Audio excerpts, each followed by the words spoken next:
remember when we first met.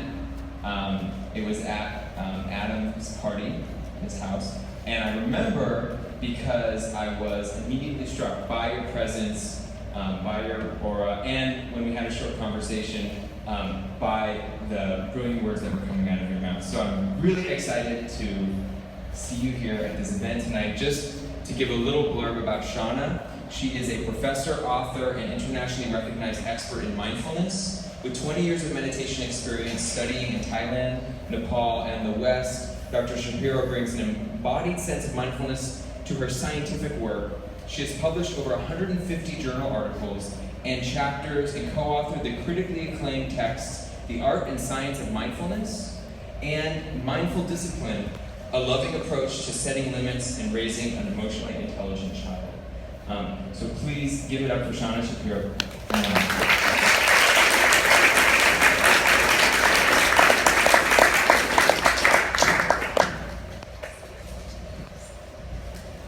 Hi, welcome. So I think it's going to take just a moment for us to set this up. I'm going to move my tea. And I realize we've been sitting for a little while, so I'm just going to invite everyone to stand for a moment and stretch and breathe and feel your feet. Good. So you can sit back down, and my password is here. And if you guys want to set that up. So I also just want to make sure the sound is okay here. I hear it humming in my ears, but is it in yours too? Are you good? You're good? He's good. So let's just take a moment and arrive here all together, letting your eyes close, and just gather your attention here in the body, here in this room. I know we've all been here for a little while, but this is an opportunity to really arrive fully in our body. Maybe wiggling your toes and just feel your feet on the floor. You can feel both legs, your seat in the chair. Feel your hips and buttocks. Feel your tailbone, and just draw your awareness up the spine, softening your shoulders. Let your awareness pour down both arms into the palms of the hands. And if your mind has wandered off, don't worry, that's natural. Just bring it back. Bring the awareness here into the hands. And then up into the belly. Soften the belly. Soften the chest. Soften the shoulders, the throat, your face. Softening the jaw, the eyes, the forehead, the temples. Just let your whole face rest. Maybe tilting the chin down a millimeter so the back of the neck can lengthen. Feel the back of the head, the top of the head, the sides. And just getting a sense of your whole body sitting here. And notice that you're breathing. And no need to control the breath, just feel the breath as it naturally flows in and out of the body. Just being here. And again, all we're doing is arriving.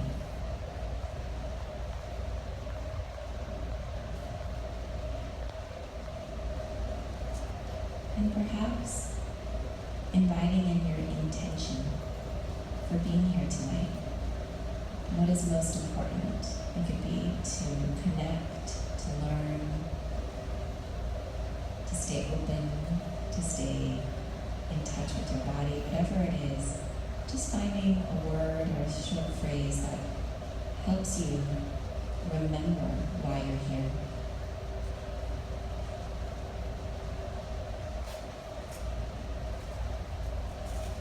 as you're ready, letting that go. Take a deeper breath in and out. You can let some light come back into your eyes. You can stretch your arms up above your head. Just move in any way that's comfortable. Okay, good. Welcome. So what I'd like to do is I'm going to give a very short 15-minute or so PowerPoint presentation, and then we'll shift more into conversation and questions, and really I like to think of it as conversation actually. Okay? So I want to begin by inviting you to consider the following. If in rush hour traffic you can remain perfectly calm, if you can see your neighbors travel to fantastic places without a twinge of jealousy, if you can love everyone around you unconditionally, and if you can always find contentment just where you are, then you're probably a dog. Right? Thank you. Right? We hold ourselves to these unrealistic standards of perfection, and then we judge ourselves when we don't live up to them. The thing is, perfection isn't possible, but transformation is. All of us have the capacity to change, to learn, to grow, no matter what our circumstances. So as a professor and scientist, I study how people change, how people transform. And one of the most effective vehicles I've found is mindfulness. I'll just stand here so I don't have to do that. So my own journey into mindfulness was quite unexpected. When I was 17, I had spinal fusion surgery. So I had a metal rod put in my spine. And I went from this healthy, active teenager to, did you notice that? It feels so good, thank you. I went from this healthy, active teenager to lying in a hospital bed, unable to walk. And during the months of rehabilitation, I tried to figure out how to live in this body that could no longer do what it used to do. And it began a period of searching for something that could help. And eventually, this search led me to a monastery in Thailand for my first meditation retreat. So at the monastery, the monks didn't speak much English, and I didn't speak any Thai, but I kind of understood mindfulness had something to do with paying attention in the present moment. My only instruction was to feel my breath going in and out of my nose. So I began. 1 breath, 2 breaths. My mind wandered off. I brought it back. 1 breath, 2, it wandered again, right? Sucked into the past or lost in the future. And no matter how hard I tried, I just couldn't stay present. Now this was frustrating because I thought meditation was supposed to look like this, right? And instead, it felt more like this. You know what I'm talking about. Being present isn't so easy. In fact, check it out for yourself. So I've been speaking for maybe 3 minutes. Have you noticed your mind has wandered? All of our minds wander. Research from Harvard shows the mind wanders on average 47% of the time. 47%. That's half of your life that you're missing, that you're not here. So part of mindfulness is simply training the mind in how to be here where you already are. Like right now, right? So just take a moment, let your eyes close after you get your pen, and just feel your feet again on the floor. Wiggle your toes and see if it's a little easier this time to connect in. Feel both legs, feel your seat, feel your spine and torso and shoulders. Connecting with both arms, hands, belly. And to see, are you here? Has your mind wandered? Come back. Feel your chest, your throat, your face. Softening the jaw again. It's amazing how quickly it gets tight. Soften the eyes, the forehead, and again, just feel your whole body sitting here. Just being present. Good. You can let your eyes open. Bless you. Okay. So, back at the monastery, I was trying hard to do just this, to just stay present. But no matter how hard I tried, my mind kept wandering off. And at this point, I really started to judge myself. What's wrong with you? You're terrible at this. Why are you even here? You're a fake. And then not only was I judging myself, I started judging everyone, even the monks. Why are they just sitting there? Shouldn't they be doing something? It wasn't pretty. Luckily, a monk from London arrived who spoke English. And as I shared with him my struggles, he looked at me and said, "Oh dear, you're not practicing mindfulness. You're practicing judgment, impatience, frustration." And then he said 5 words that have never left me. What you practice grows stronger. What you practice grows stronger. We know this now with neuroplasticity. Our repeated experiences shape our brain. We can actually sculpt and strengthen our synaptic connections based on repeated practice. For example, in a famous study of London taxi drivers, the visual spatial mapping part of the brain is bigger and stronger. They've been practicing navigating the 25,000 streets of London all day long. When you look at the brains of meditators, the areas associated with attention, memory, learning, compassion are bigger and stronger. What you practice grows stronger. The monk explained to me, this is called a cortical thickening. It's the growth of new neurons in response to repeated practice. So the monk explained to me that if I was meditating with judgment, I was growing judgment. If you're meditating with frustration, you're growing frustration. He helped me understand that mindfulness is not just about paying attention, it's about how you pay attention, with kindness. He also explained to me that we're not just practicing when we're meditating, we're actually practicing all the time. Like right here in this moment, you're practicing something. And so the question really becomes, what do you want to practice? What do you want to grow? When I left Thailand, I wanted to keep practicing mindfulness, and I wanted to understand it scientifically.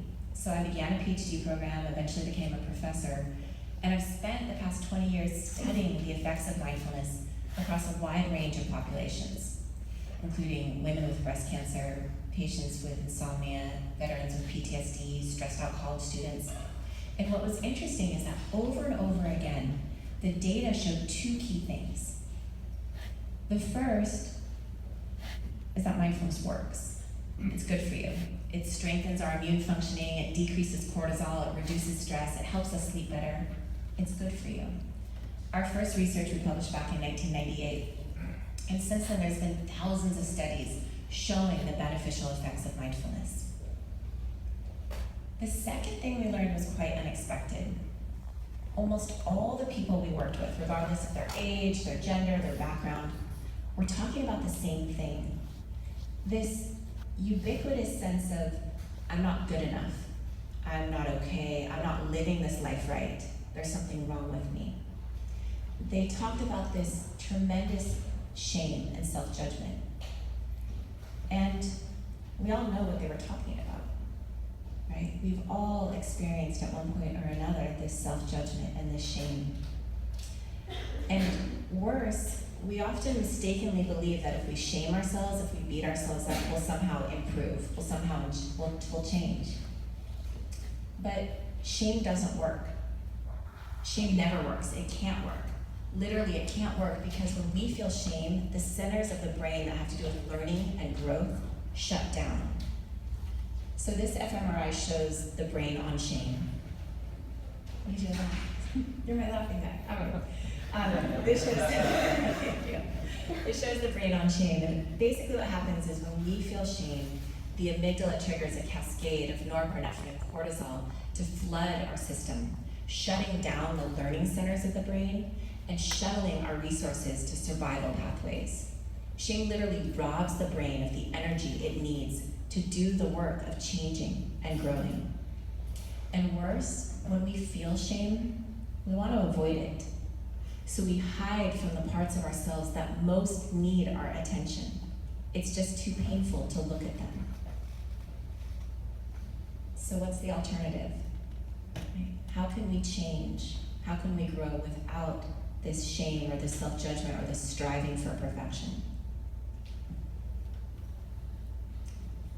I believe the alternative is kind attention. First, kindness gives us the courage we need to look at those parts of ourselves we don't want to see.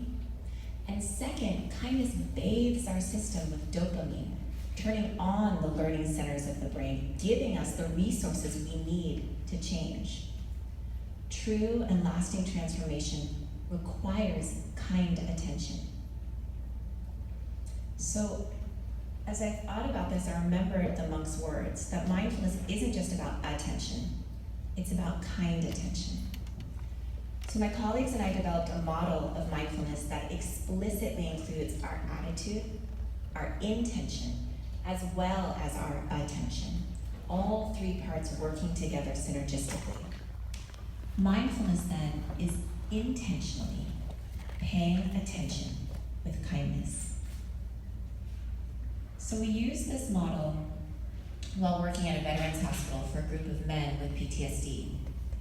And when I started working there, I was shocked to learn the statistic that we lose more veterans to suicide each year than to combat.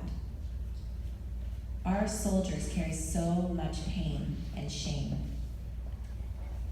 So the intention of the group was to cultivate this kind attention, even for the parts of ourselves that were seemingly unforgivable. And there was one man in the group who never said a word, never looked up. 2 months passed. He seemed unreachable. And then one day he raised his hand and he said, I don't want to get better. What I saw in the war, what I did, I don't deserve to get better. He looked back down at the ground and proceeded to tell us in great detail what he'd seen and what he'd done. And I can still feel the horror of what he shared and how his shame filled the room. I looked up to see how the other men were responding, and there was no judgment on their faces, only compassion. I invited him to look up and to witness this compassion. And as he slowly looked around the room, you could see his face begin to soften. And in his eyes there was hope, the possibility that he wasn't just his past actions, that he could choose differently now, that he could change. And this may be one of the most important things I've learned and what I most hope you'll take with you. It's that transformation is possible for all of us, no matter what. And it requires kind attention. And this kind attention, it takes practice. It takes lots of practice. So I want to close with a simple practice that continues to help me. Some years ago, I was going through a difficult divorce, and I'd wake up every morning with this pit of shame and self-judgment. And my meditation teacher suggested I start an explicit practice of kind attention. She said, how about saying, I love you, Shauna, every day? And I thought to myself, no way. I just felt so inauthentic and not where I was. So she saw my hesitation and said, how about just saying, good morning, Shauna? I said, fine, I can handle that. So the next day, and then she says, try putting your hand on your heart when you say it. It releases oxytocin, it's good for you, you know. She knew the science would win me over. So the next morning, I woke up, put my hand on my heart, took a breath, and said, good morning, Shauna. And it was kind of nice. I continued to practice, and a month later, when I saw her, I admitted how helpful it had been. Wonderful, she said. You've graduated. Now, the advanced practice. Good morning. I love you, Shauna. So I went home the next morning, put my hand on my heart. Good morning. I love you, Shauna. I felt nothing, except maybe a little ridiculous, but definitely not love. But I kept practicing because, as we know, what you practice grows stronger. And then one day I put my hand on my heart, took a breath. Good morning. I love you, Shauna. And I felt it. I felt my grandmother's love. I felt my mother's love. I felt my own self-love. And I wish I could tell you every day since then has been this bubble of self-love and I've never felt shame or self-judgment again, and that's not true. But what is true is this pathway of kind attention has been established, and it's growing stronger every day. So I want to invite you tomorrow to put your hand on your heart and say good morning. And if you're really brave, good morning. I love you. Thank you.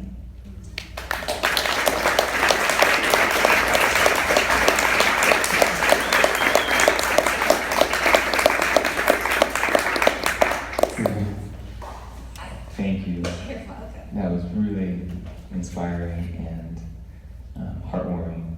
So thank you so much, Shauna. I want to clap again. It was so good. So we have a good amount of time for questions. I thought I was going to maybe lead them through a little practice. Oh, you and were? do questions. Okay, They good. popped up so fast. I was like, welcome. Okay, well let's do this. That's great. So what I want you to do is just take a moment and let your eyes close, because what often happens is we kind of race through experience and we miss it, trying to fill it up with more information. And so what I want you to do is soften the body, soften the heart. I just shared a lot of information and a lot of emotion. And so see if you can just let it land in the body. Feel your breath. Just finding what pieces resonated with you.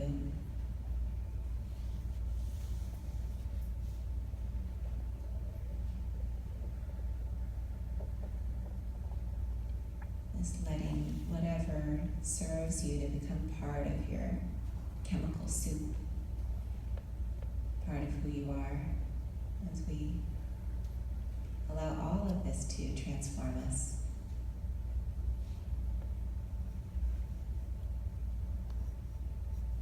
And then I want to invite you to reflect on one kind of nugget, one piece of this that you really want to anchor in the body and take with you.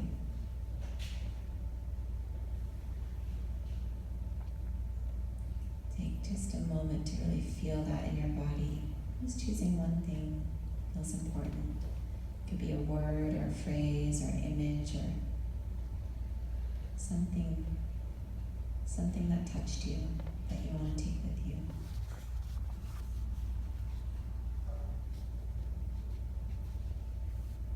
Breathing that in, allowing it to really become integrated into who you are.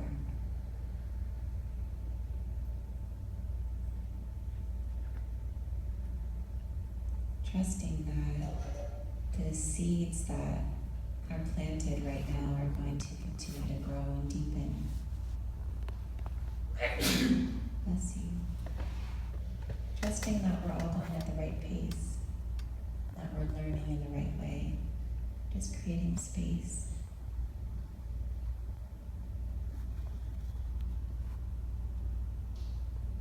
And as you're ready, taking a deeper breath in and out. And let some light come back in through the eyes. And again, just stretch your arms above your head. Good. And I'm going to invite you just to turn to the person next to you and just in softer voices, not too much conversation. Just share the one nugget that you want to take with you. Go ahead. Let's take a minute to do this.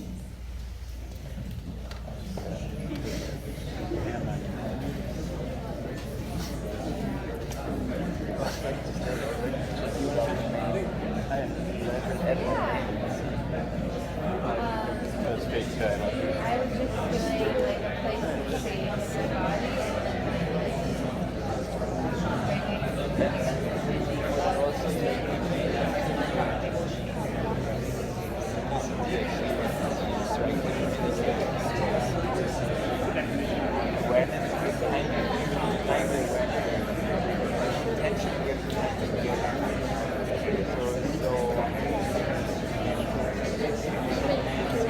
As you're ready, coming back to the larger room.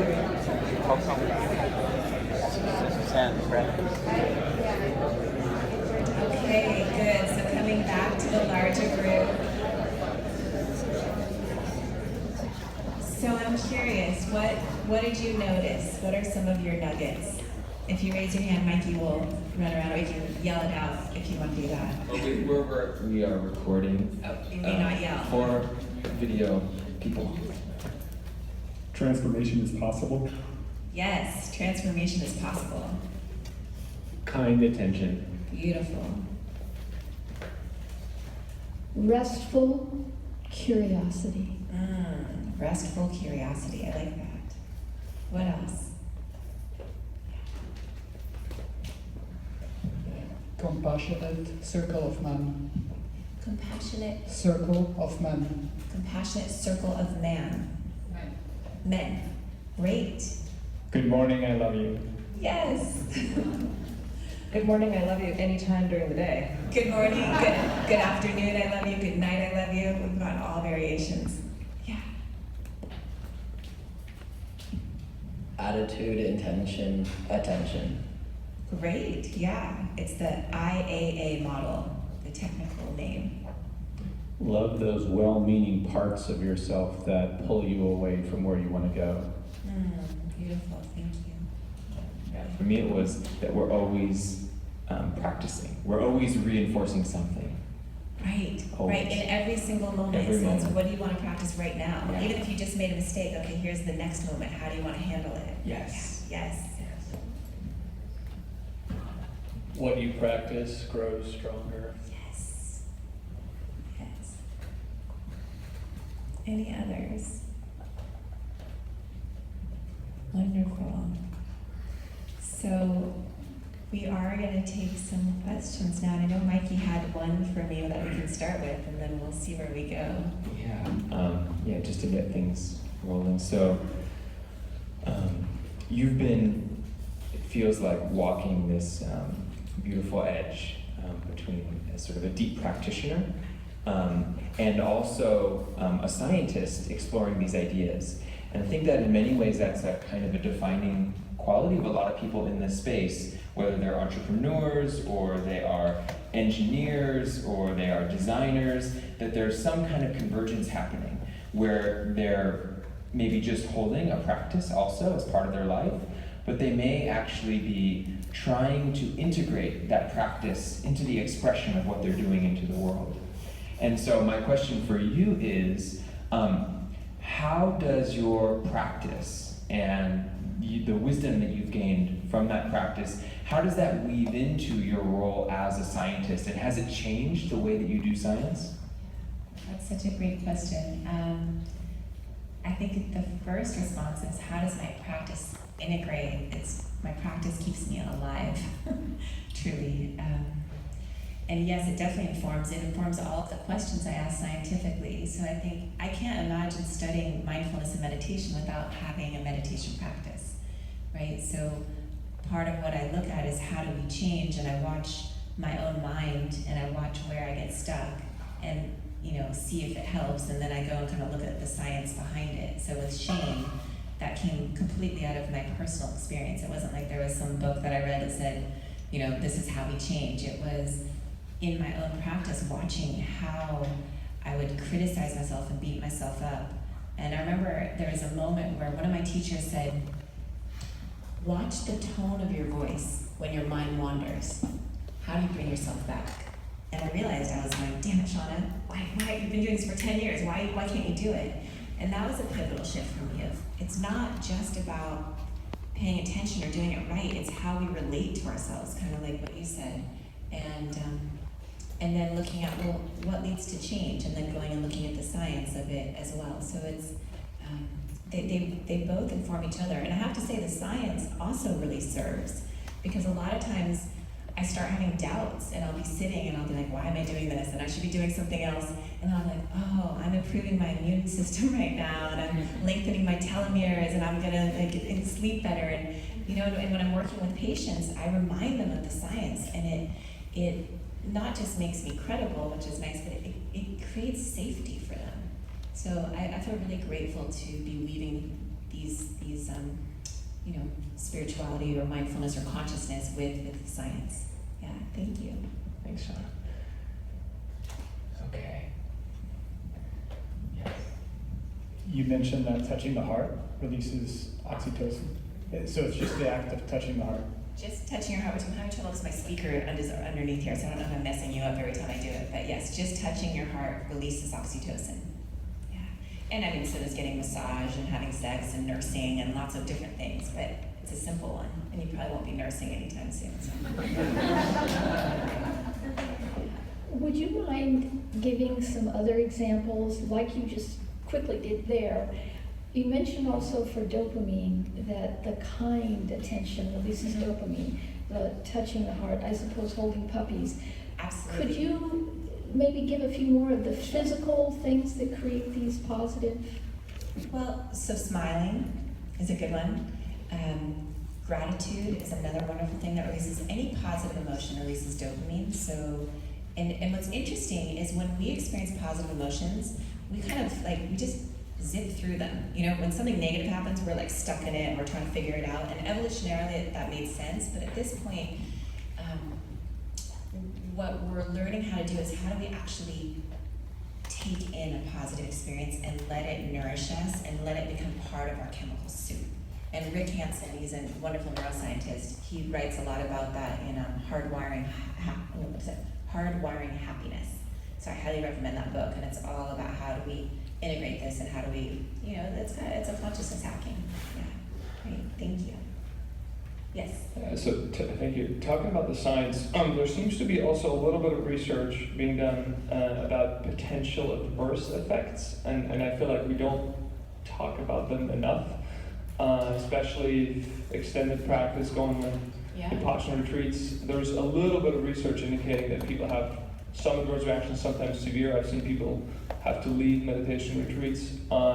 Is that something that you study also, or can you talk a little bit about maybe potential ways we should be mindful, also how much mindfulness we practice, and things to do that in a safe way? It's a really important question, and I think deserves our kind attention. There's someone named Willoughby Britton. She's at Brown, and she does a lot. You've read some of her work, so she's a really dear friend of mine, and I keep abreast of what's happening. It's not a particular research that I do. However, as with anything powerful and transformational, it can bring up stuff that can, if not held in the right container, be iatrogenic. One of the most, I'd say, dangerous or the biggest pitfalls of meditation that I've seen in my personal practice and working at, I'm a clinical psychologist, is, so as we start to become mindful, we can go two ways. One is we kind of all of a sudden see these parts of ourselves that before we were repressing, and it gets really scary, and you know, we start to get depressed because it's like, oh my God, I'm so selfish and I'm so narcissistic and I'm so impatient, because all of a sudden you're seeing all these parts of yourselves. So that's why I believe that kind attention is so important, because otherwise, as soon as you start to focus inward, it's not pretty, right? Anne Lamott has a wonderful line. She says, your mind is like a dangerous neighborhood. You don't want to go there alone, right? So it requires this kindness, this companionship. The other pitfall I see is, so mindfulness teaches us to really observe and witness. You know, I'm noticing my depression I'm noticing the depression instead of my sadness, or I'm noticing the fear instead of my anxiety. So that's really helpful because it creates some space, some gaps, so we can see things more clearly. But it becomes problematic when we take it too far, because then we become detached.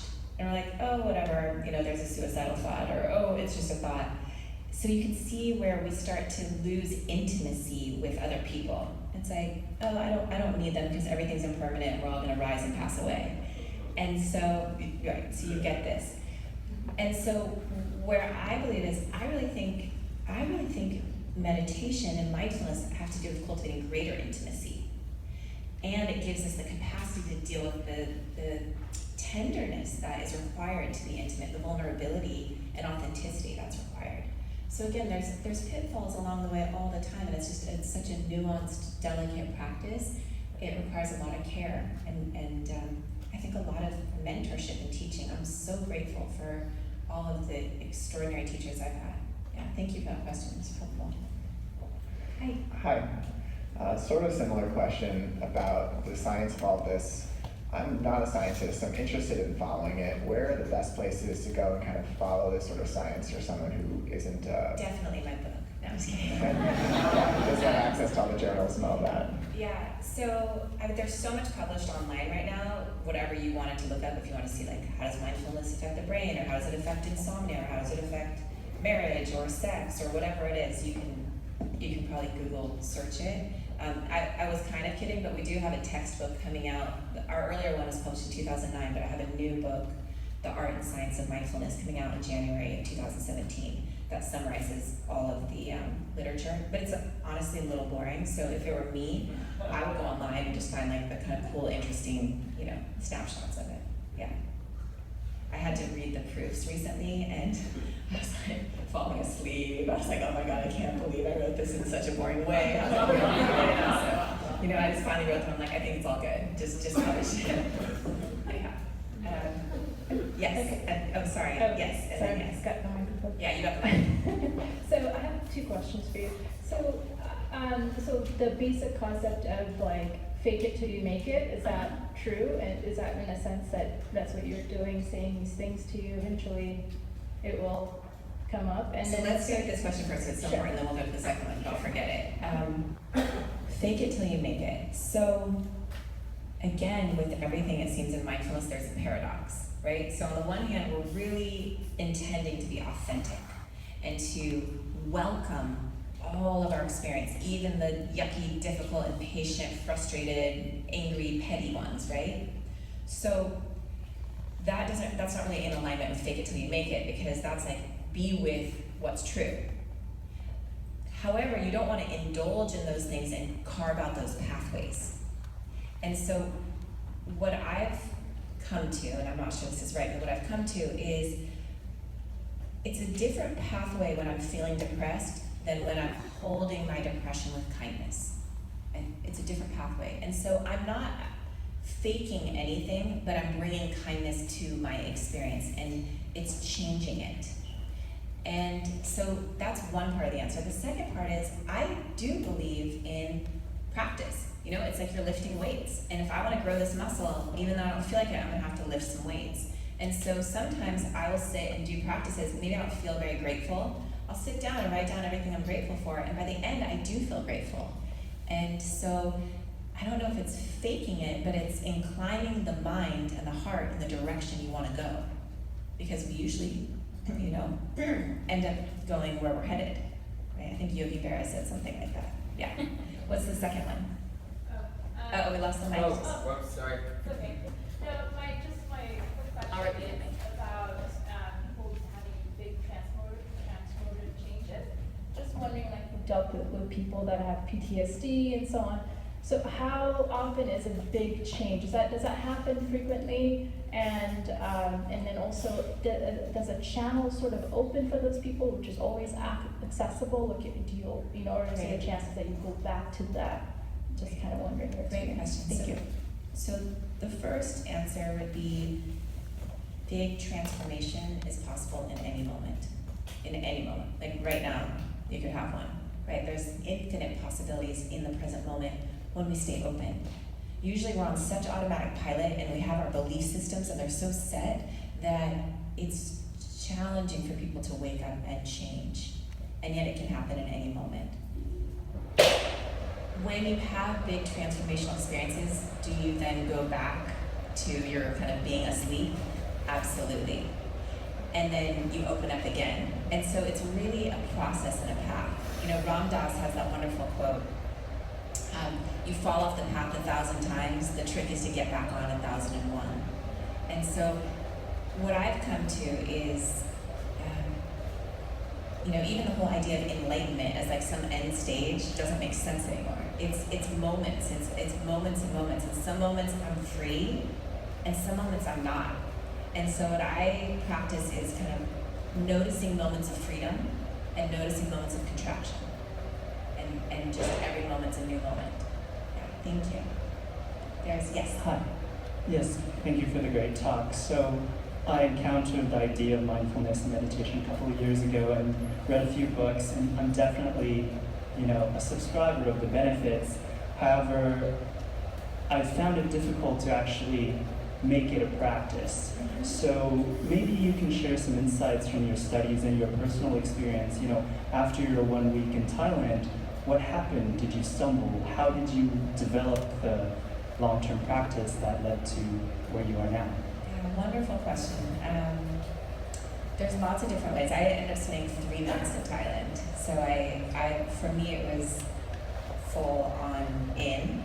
And what I recommend to my patients or people I'm working with is first, find what inspires you to do this. What is your intention? What do you really value?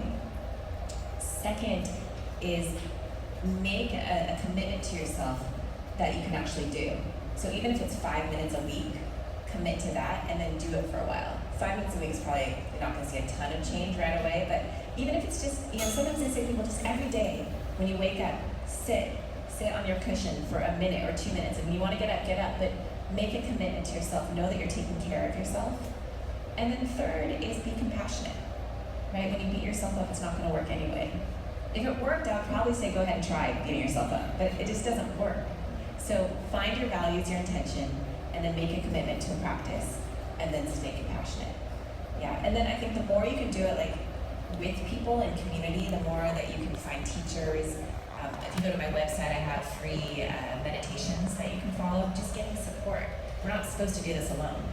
Like, we're not supposed to do this life alone. What is your website? And I think we're gonna do 5 more minutes. How are we doing? Yeah. Let's do like 5. Let's do 2 more questions. 2 more questions. So my website is drshaunashapiro.maybe.com. They told me I had to get a website a couple years ago, and I was like, well, I'm not great with that part. But it's Dr. Shauna Shapiro, you'll find it. And if you go to there's free meditations on the It is .com. .com. So you check it out. Okay. Confirm. Okay. Who has it? Yeah. So we're gonna do 2 more questions. You're gonna for sure get a question. So we're gonna do 3 then. Okay. Yes. Hi. I'm curious about the science of shame, and in particular, if you could speak more about when at a time in our human existence was shame ever helpful? Because you talked a little bit about how shame, it taps into the survival parts of our brain, which is helpful. Right. So, just curious about that. It's a great question. I think in some ways it's semantics. I had a really long conversation with my dad about this because my dad is very much about like, you see what's wrong, you talk about it, you not necessarily shame the person, but you want them to feel remorse, and then they change. And it's a very different approach than this. And yet we had a conversation, and I do believe remorse and seeing things clearly it motivates us to change. So that's not the part of the equation I'm talking about. I'm talking about the part where you already know you want to change, and then you just beat yourself up over and over and over again. And I think evolutionarily, they're subtly different, but they got kind of maybe wired together. I think remorse is really important to look and see it clearly. And I think it's so painful to go back into mistakes you've made that without kindness, you can't even go there, right? So one of my favorite teachings is by Tara Brach, and she says, it's not your fault, and you're responsible, okay? It's not your fault. Causes and conditions led you here. Maybe your upbringing, maybe your genetics, whatever it is, it's not your fault. But as soon as you bring your mindfulness to it, and you see it clearly, you're responsible. And that's the moment I'm talking about. So the remorse is, it's not your fault, but the shame usually comes after. You see it clearly, and then you're like, oh my God, okay? So I'll give you an example. Some years ago, I was teaching with Tara Brach, and we were in Seattle, and she taught this teaching about it's not your fault, but you're responsible.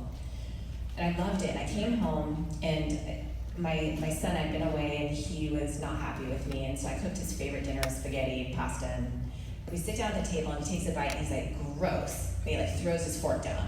And I'm exhausted. I just got off the plane. I've been teaching, and I'm like, go to your room. Really, really a little bit overreacting. Yelled at him. He goes to his room. He's crying. I'm in the kitchen cleaning up, and I'm like, you're such a crappy mom. You just spent the whole weekend teaching compassion to 500 people, and now you're like yelling at your son because he probably missed you and is acting out. And I'm sitting there, and I'm just like, God, I'm terrible, sad, hypocritical, terrible. And then I'm like, wait a minute, this is not my fault. causes and conditions led me here, but now I'm responsible. And I can sit here and beat myself up and shame myself while my son's crying in his room, or I can go to his room and say, I'm so sorry I overreacted, and it's not okay to throw your meatball on the floor, right?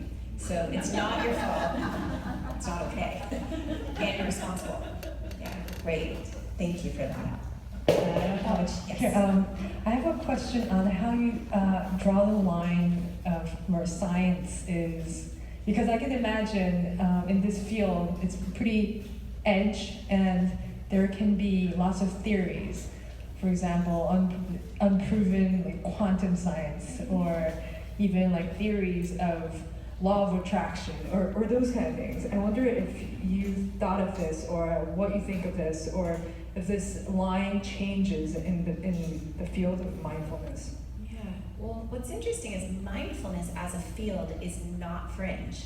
In fact, I just applied for a grant, and I used to apply for grants to the Alternative Medicine, National Institute of Health Alternative, NCAM it's called. And they're like, no, you have to apply to the NIH, the National Institute of Health, because this is too mainstream. It's not alternative anymore.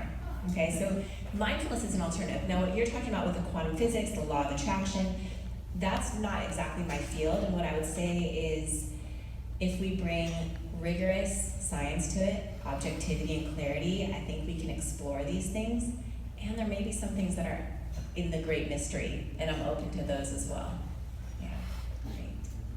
The last question. Last question. I think he was hit. Who has it? I think he had his hand up for a while. Yeah.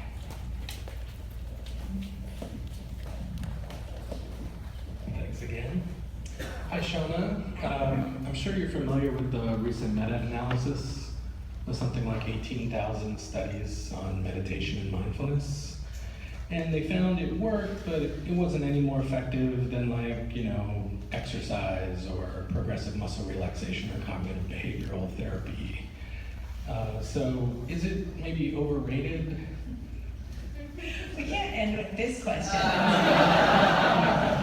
I think it's really, really important. I think that there is like a hop on the mindfulness bandwagon right now, and it's like a cure-all, and everyone's like, and I believe that mindfulness is powerful, and I don't think it's a cure-all. I think exercise is powerful, and it's not a cure-all. What's interesting is in a study done maybe 15, 20 years ago, they did a huge meta-analysis of all psychotherapy. And they found that everything works equally. Like the humanist versus cognitive behavior therapy versus Freudian psychoanalysis, they're all fighting back and forth. So you just gotta do something. Kind of have to just do something, but what's interesting is what's the underlying mechanism of action? What's the underlying thing? And I think those are the questions that I'm interested in, not like is mindfulness better than exercise, or is transcendental meditation better than mindfulness, is what are the underlying mechanisms that lead to transformation? Kind attention, I really believe, could be. And so the research I'm going to do now is studying that underlying mechanism. And kind attention can happen when you're doing exercise, it can happen during psychotherapy, it can happen right now as we're talking to each other. Yeah, I mean, that's a good distinction, emphasis on kindness. Right? Because that's not typically part of mindfulness practice. It's interesting. It's not part of the way it's taught. And the first time I wrote about this is back in 1998, and it was for a book chapter in the Handbook of Self-Regulation. And I remember I wrote the whole chapter, and they sent it back, and they said, everything's great, we love it all, except take out that whole part about the attitude, like that kindness, the warmth, the generosity. They're like, everything else is perfect. And my PhD advisor was like, just take it out. You never get, you usually have to rewrite the whole thing. He's like, this is great. I'm like, I can't, because of what the monk taught me. And so I agree with you. I think my vision or intention is to re-operationalize mindfulness so that people really understand that this kindness piece isn't just a footnote, that it's an essential part. Yeah, it's sort of like lubrication in the machine. Without it, it's like good analogy. Got a bunch of gears grinding. Yes, we are ending here, closing down the talk. Thank you. I think that was the last question, but I'll hang out afterwards and answer other questions. And are you going to stay for the breakout sections? I'm not going to be here for that. Okay. Yeah, and one of the things that I want to emphasize from your talk, which I think kind of relates to what we said, is that transformation is real and is possible. And mindfulness, among other things, is a pointer to transformation. And that we have it structured as an entry as a taste, as something that we can begin to get a foothold into this possibility of transformation and this endless path of transformation. But what's being pointed to and held by scientists such as you is the recognition that what's possible is also something that's far beyond what's often talked about in an 8-week mindfulness course. Absolutely. And thank you for holding that light and for pointing us there. Thank you all so much. I appreciate it. Thank you so much.